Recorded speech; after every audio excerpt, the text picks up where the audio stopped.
Hello, everyone, and welcome to our 100i Buyer's Guide. No, scratch that. Let's talk about the new and improved 300 series and what the new 100i tells us about the future of the 300i and its variants. Yes, the 100 series right now is pretty much your 300 series. And, well, what does this mean for the 300? Seriously, what does it mean? Actually, the 100 series is actually even better than the old 300 series in that it is an actual starter ship. Well, it's true though. The exact role of the 100 series is what the 300 series has been even up to now. And what this is telling us is that there's a new future, a new purpose, and a new role for the 300 series. And this is what we're going to be going over in today's show. Serious upgrade time, I think. Yeah. And if you look at the numbering convention, we've got a 100i, a 300i, and a 600i. It kind of tells you that it's going to sit somewhere in between those two. So I'm expecting something freelancer cutlass size in there. Would you guys agree with that? Yeah, definitely. I think I definitely agree with that. And one of the big clues to that was the comment about in RTV when they were asked, why have a 100 series? We've already got the 300. It's been kind of a default starter ship for Origin anyway. And they said, well, when we were fixing the problems, it grew. And it got to the point where we needed a proper starter ship. Well, they literally said that the gun sizes was the first iteration of showing that this ship has a bit more beef, a sort of different role. And they literally said that every single aspect of what the ship is and what it will do has now changed in the new development. And so what we're going to... Which really is a good thing, though, because right now there's this huge gap, in a way, in specialized roles. Like, you have the Cutlass and everything and the Freelancer variants, but there's a lot of potential for the 300 to fill gaps that we currently have, like science people, mid-sized science vessel. Where is it? Yeah, I think one of the big things with this rework will be that it really does start to fill that gap that we've actually picked on before, in that there's that real hole for those mid-sized ships, and this is going to fall right into that mid-sized ship role, along with the Freelancer, along with the Cutlass. Slightly smaller than a Connie and a 600 series, but definitely better than, say, your Avengers and your starter ships. Well, in that same vein, being that sort of size and that sort of ship, it's going to be a multi-role ship. You're going to be more than one crew, probably 2 beds, and most likely increased cargo capacity and roles. And this is, something that completely changed what this ship is. I was talking to Dasein before the show too. Something I'd like to see the ship be able to do is actually have enough cargo space to transport a land vehicle. I actually think we have not seen something tailored at those smaller bikes. So something that can carry your X1, your Dragonfly, or a Nox, I think would be really good. It would be a good position. I don't think that, yes, you've got your Cutlass and your Freelancer that can do that, but I'm talking about a more luxury vehicle that's tailored just to carry, you could probably put some cargo in there, but it would also be good if it was, that cargo space was tailored to one of these ships. The specific example that I was kind of looking at was, think Vanguard. Think if you had a Vanguard that was luxury size, but instead of all that wasted space, you actually had fit in the back of a hoplite. Oh, I can fit in my bike here, have this, and you still have beds and stuff, so you have a true exploring small vessel. I'd also imagine this would be less armored but more maneuverable, like the fastest of the 30-meter ships, faster than a Vanguard, Cutlass, and a Freelancer. It's one of those sort of ships that's multi-role, but I got there first. All right, question for you. And actually, picking up that idea, that is actually one of the things they said with the 600i. In terms of, you'll have your Starfarer kind of slowly lugging along, your Constellation kind of chugging along, and this thing zip past them, and that'll be the big selling. That's basically the big selling point they seem to have for the Origin ships, is they're fast over everything else. But a question for you guys: with the 300i rework, the 300 currently has the gull wing system for getting into the ship. If we went the idea of using it as a bike transport, how would you see the gull wing or the entrance bit working? Well, that's a good question. Well, the 100i has a side ramp like the Terrapin. I mean, they could possibly do something like that. I doubt they'll do a cargo ramp like the 600. I'd be picturing more of a cargo lift akin to the Mustang. So something that kind of, or Constellation that kind of drops down and you drive the bike in and it goes up. But that's just me. Again, it also depends on how low the ship sits. If you also look at this ship and the other, like is in the Constellation and stuff, the ships that have had landing gear of recently, if you look at the old 300i, it was very tall on its landing gear, and they seem to be lowering the center of mass a lot more of recent concepts. So I don't think that'll be the case. I've got a feeling that it's gonna drop. It's not going to be as high up on its landing gear as it used to be. So that I think the landing gear is going to be the determining factor there on how they actually get. If they did put bikes in, that was just a suggestion. I actually think they might keep the height a little bit, because think about it. You keep the height, but have kind of like a staggered where you can walk up. Like you have your cargo area closer to the ground, and then you have your pilot and living quarters a little bit higher, which would kind of give you a little bit more room for that type of extra stuff. Possible. What about the DeLorean gull wing? Do you think they'll keep that? It is a bit of a staple, but the other staple of the 300i is that that singular kind of wing that kind of folds around about the outside. I could see it keeping the gull wing, but I actually think it's very curved surfaces, even in the 600. Yeah, so, you know, I've got to. I think it might be more like this, Algared, like two. One that's the ramp and one that kind of opens up a bit, so you can. And that would give you that would kind of keep that same aesthetic that it had with the current one, but it would also open up the opportunity to give a better entrance point. Yeah. And I could even, now I think about it, see that go onto the cargo. So imagine if you had a bit of cargo on either side of the ship, they could fold right out, and you could put cargo in, and then they kind of roll back in, if you know what I mean. So I could see that it'd get the whole ship almost opens up like a flower in some kind of analogy to put things into it. So kind of like a caterpillar in a way, the side doors, because imagine if you had that closer with the ramp dropping down on the sides, you could have just a really large gull wing. Man, my hands are in the wrong place, but the door, so that's closed, it would actually go right back around and onto the ground, and then you could, so the door itself would actually kind of be it'd be like a holding mechanism, like it'd hold onto the cargo and just roll it back up into itself. Yeah, there's so many things they could do. It's only speculation at this point. I think the better place to go with this ship is what we were saying before about roles. I think Origin's really well known for luxury, which is touring, exploration, and racing. Is there any, and I kind of did put this question to you guys last night, is there any other roles that you can see Origin going into? And there's only one that I can personally see, but I want to hear from you guys. What do you think there is an actual utility ship out there for Origin? I think since it's got the room now, that it's going to be a bigger ship, sort of like a freelancer with, you can put other roles in there. I wouldn't be surprised if they could even do a science-based version. Speed. Now, here's something I just thought of. They actually said in the stream that when they were asked the question, will there be a racing variant of a 100? And I said, well, no, because we've got the M50 and we've got the 350. But if the 300 series is going through such a major rework and possible size growth, how's it going to impact the 350 as a racer? You beat me to this. A 350. I already had that lined up too. You've jumped ahead, though. I'm sorry. I jumped ahead, guys.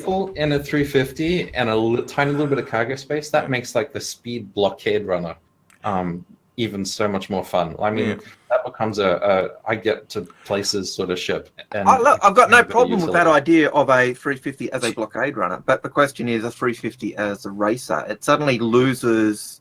Well, you've got car 2Ls that have huge wingspans and upper spans, and even if the goes to 30 meters, I think it's going to take up less space than a car 2L, and you can fit those through rings. What if you looked at it? Sorry, I've got to interrupt here. You've just triggered a really cool thought in my head: smuggling ship, because it's got the speed. It's got, if you had the cargo, it's a bling bling cargo. Like that's a drug runner. That's a ship we don't have at the moment. And people have been asking for smuggling ships for ages. So that could be a really think Connie real Phoenix thing. there. I'm not because thinking. how I'm not that's the thinking sensor drug runner at that point. area. Or Hang on, one person at a time, please. go on, Dyson. You finish. I was just going along with his idea. Just think how the Constellation Phoenix has that dampening hidden area. It just makes perfect sense to keep that same theme that they have and transfer it into something like that. Plus, also, medium distance marathon running race. Not too bad of an idea. Yeah, to be honest, to have like a 30-meter class racing ship, I think really expands the idea of what racing is and can do. I love that idea. But it also changes the way racing works at the moment. It's no longer the small ship. And But in terms of the smuggler cargo runner thing, I wouldn't see it more as a smuggler. It's more a moonshine runner. Yeah. Speed to outrun the coppers. You know, they're blockade blatant runner. in your face, going not trying to sneak in. Like they had when they had those speedboats that go from Mexico across the water. That type of analogy, yeah. Yeah, the cops see them, but hey, you can't catch us because we're out. I just don't see Origin going with it. That's Drake. That is purely Drake's idea of selling it with the wink. We're not selling it as the idea. It's repurposed.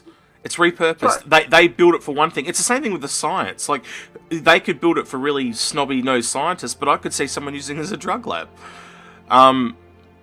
All ships... It's like an endeavor. It's not good or evil. It depends on what you're using it for. Right. You know. If you're a really good drug dealer, you have really big bling-bling things like in real life. And I could see someone going, well, why would I use a Drake ship? I've got a lot of money. I'm going to use an Origin ship. Like, and I think that why use the Drake ship that draws everyone's attention to me as the drug runner? Because everyone assumes the Drake ship's the bad ship. Yeah, exactly. I think that's a great analogy. So when I sit here and look at the ships that are possible, I can see a touring ship that has like a table in the back, like a little area to sit and have a few drinks while you drive along. I can see that. There's a touring ship. I can see a science ship that has a couple of scientists in the back working in a lab. I can see a racing ship where the whole ship is just a bloody engine and it is maybe two people that pilot it up the front and that's it. And I can see a smuggling ship, which is, again, more of a cargo variant, but it has some kind of dampening field, much like you guys have mentioned in the Phoenix. I can see all those variants and it's kind of exciting. Something that we haven't seen for a while. I could see the dampening field type thing that the Connie has in the Phoenix basically being a stock standard for a 300. Well, personally speaking... go on, Haze. Well, you look at the 325A now, even if they said the weapons or what it's going to have in future, that is equivalent almost to a Gladius. This is like, you don't have ships with equivalent to military ships. That's a luxury ship. So generally, that means its size must have grown considerably because there's no way they would have made it equivalent to a Gladius in firepower unless it's considerably grown much larger. So it's sort of another telltale sign of things to come. No, I totally believe that. Like, 3 size 3s for a luxury ship like this means, 30-meter ship in my mind, because you look at equivalent ships, it would be like for the Freelancer, 4 size 3, or like, for the Cutlass, I think it's is it 6 size 3 now? To say that, it's got, not quite as much as those big heavy duty ships are made for combat, but it's going to be a faster, more nimble Origin ship. It sort of increases the idea that it's going to be going into that size bracket. Go ahead. Dyson?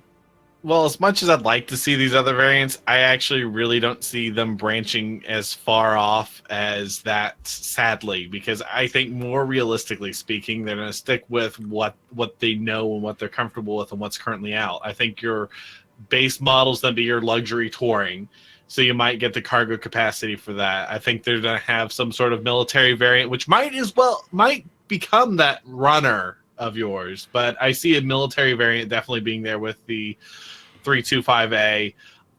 The racer, I'd like to see the racer really become a mid-sized racer would be great. An endurance racer, change the idea, and explorer model.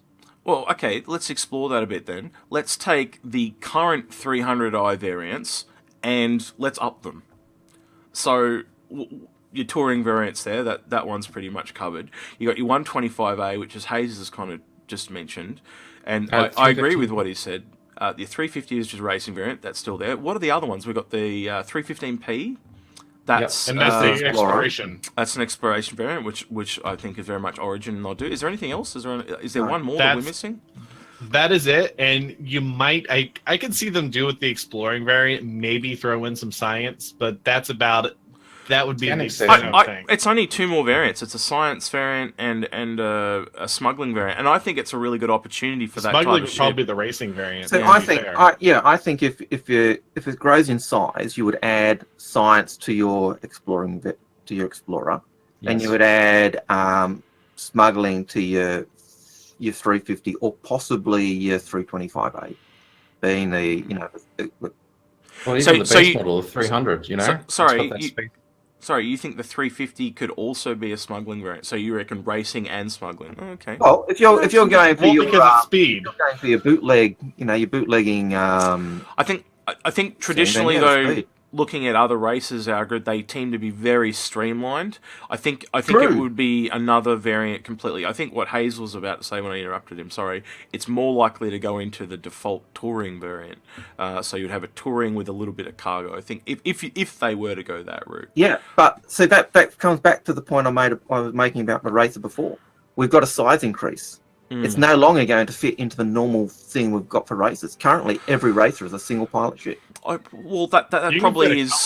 I've seen people race with cutlasses. Realistically, but it's not a racing ship. If you look at how they do racing in the real world, they have different sized engines and scales. So it just means we're not going to have just all these small races anymore. We might see some medium. Like, I want to see a javelin race. That'd be awesome. Or what we've done in SCA, we had Starfarer racing. Do you remember that with the drifting? It was insane. and stuff like that. So we could possibly see some other racing variants coming down the line. They even at Bathurst here in Australia, they do that monster truck racing stuff, and that's like legit, not destruction derby stuff. It's like they actually race trucks, which is crazy. So it's something that I think that they could possibly do the land. It's going to depend on how popular it is, obviously, and because I know racing's not everyone's forte. Well, depending on... Go on. Well, depending also on size, if it can fit through the ring, it may even focus on just pure speed in one direction, too. So it may not be as maneuverable, but it can hit the straight runs really, really, really fast. Mm-hmm. So the other thing the 350 type version could become is like an Inforunner. An Origin version of a Herald. Yeah, I like that idea. That would be freaking awesome. That would be really cool. And that is a ship that is required. Definitely Freelancer / Constellation Styles Inforunner is required. The other thing that I think of that in order for the 300 series to really set itself apart from the 100 series is the idea that you look at the 100, it has expansive areas. It's not cramped like it used to be in the current 300 series. They've got room, they've got the bed, they've got the cargo. And so when you scale this up, the 300 is not going to just have increased ability. It's also going to be spacive. Like look at the 600. It's got so much open spaces and stuff in it. The 300 series is going to be a replication of that, which leads to the assumption that the size is going to be the 30-meter class or maybe slightly longer. This is going to be a bigger ship. And that's really interesting because they haven't announced this yet. They wanted to keep this really under wraps because they didn't want to undercut selling the 100i. The 100i for them at the moment, that's their showcase. They want to sell this ship. They don't want to talk about the 300i because that takes away from the fact that 300i's are really cheap now. What is it like? I know it's 65 for the 325A. It's 70 for the 315P and 300. 300's like $55, which is only like $5 more than the non-Warborn version. I think in a week or two, when people kind of catch on to this, I think there's going to be a real pickup on the black market or even on the RSI web if they're actually available to buy. I know you can buy the 600. 300. You can buy all of them except the 350R. Okay, sorry, I said 600. I meant 300. Yeah, so I actually think there's going to be an uptake. I really do.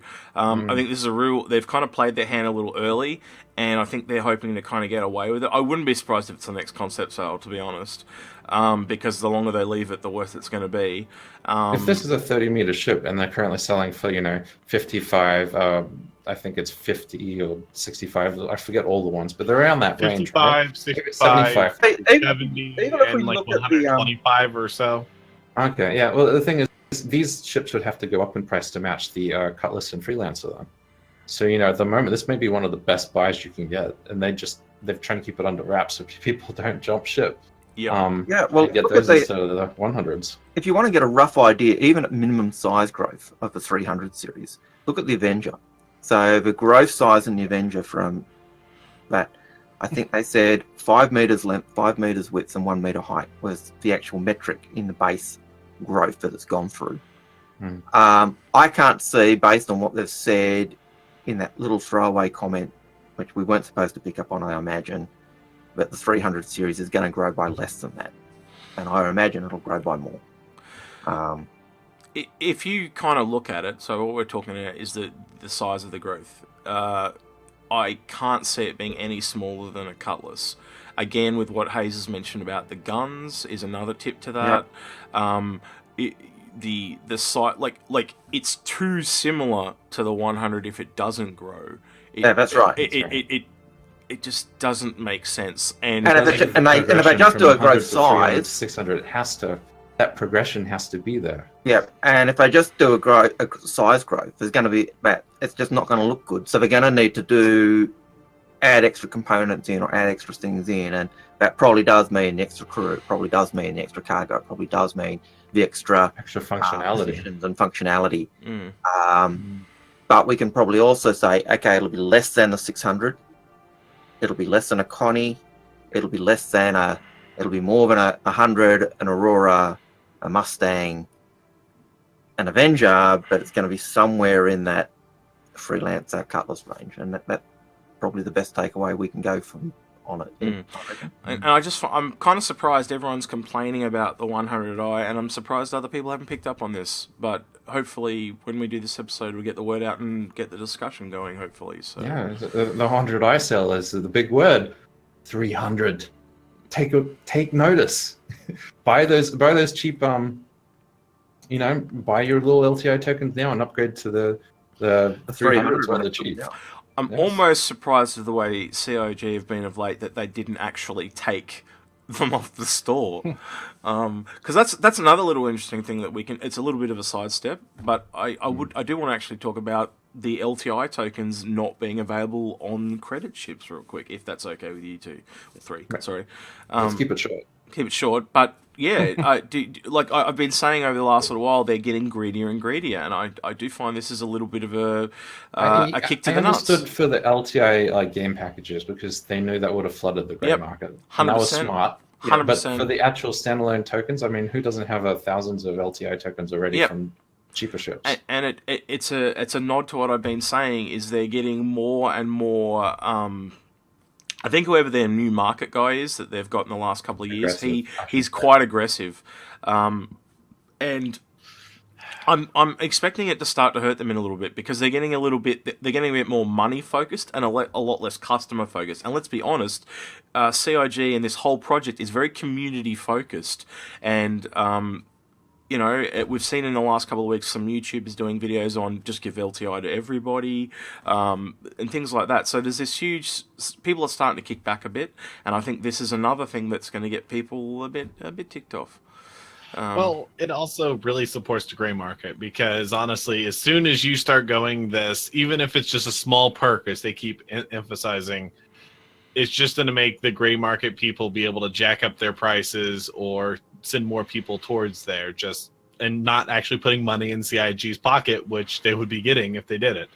Yeah, well, in a sense, I can understand not having it on the credit purchases, because it's not new money. If you buy it on credit, you're not putting new money in, and any company is just always going to want new money coming in. But it feeds and opens up the grey market. Part of me just thinks, look, anything that's bought with cash, just make it LTI. If it's bought with cash before the game, LTI. If you buy it with credit, part of me at the moment wants to say, if you buy it I think buy it with credit, buy it with cash, because it's basically the same thing, LTI. If you buy it with in-game funds, then it's just regular insurance. And the other part of that Algared is they keep saying LTI is not that great. Then if it's not that great, why have they started to offer it like it is? So they know we're willing to pay for it now. That's the other thing, and people just want that assurance that they're not. You know, if you put down $250, people want that insurance that you're not just going to stuff up and lose it. And they've also stated that it doesn't insure your cargo. It's just that last line of defense. And I honestly think LTI. This is how I would draw LTI. It is the ship with no it's the hull, no modules, no nothing.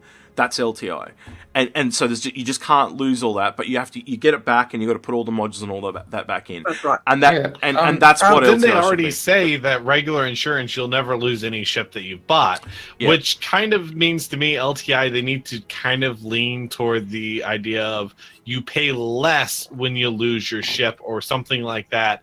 They need to explain this. Like, I'd like to see them actually truly explain and say, this is what we're doing. Don't give hints. Don't give ideas. Tell us exactly what you're wanting to do. We're getting a little bit off track. Yeah, I think it's about time to wrap this up. Just let me listening. The nature of game development, though, they don't know as they're making it. So that's going to constantly change and alliterate. Sorry, back to the topic at hand. Sorry, Haze. Yeah, as I said, I guess it's about time to wrap this up. Execute sound effect. Yeah, I did it. And so, the recommendation for our 100i Buyer's Guide is to buy the War Bond game package and then CCU it into a 300 series before the prices go up, and of course, so you can get a large ship at a good discount. And probably also add to that, pick the variant of the ship that you want as well.